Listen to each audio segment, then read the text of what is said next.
So here I've got Man of Medan games, I've got the Dark Pictures Anthology.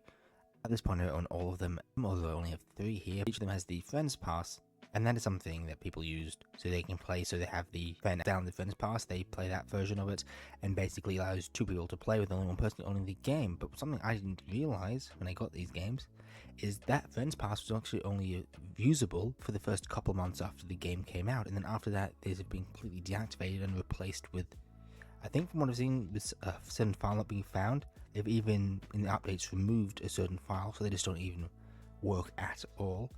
So if you want to play multiplayer, the only way to do it is not even to use these, even though whenever you buy the game, they're included.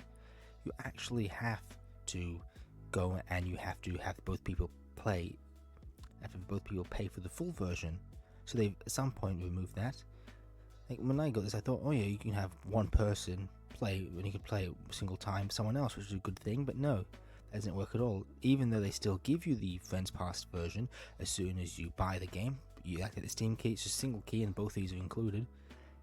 This is completely unusable, so what is even the point of it being included if you just can't even use it whatsoever anymore?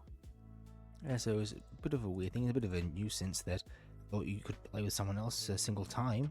That was my understanding, that you give the version to your friend, they download it using whatever the Steam thing's called, and then you use this version and you can play with them. It's one time only thing, and thought that's the way it works, but no, it was also a limited time only thing for a short time after the game release, so it's pretty pointless to even have here in the first place. What do you think about that? Have you seen if any other games do anything similar? Because it's a bit of a pointless thing. But that's it for this video. If you like the video, comment down below your thoughts, and diffusion, and subscribe so we see videos like this in the future.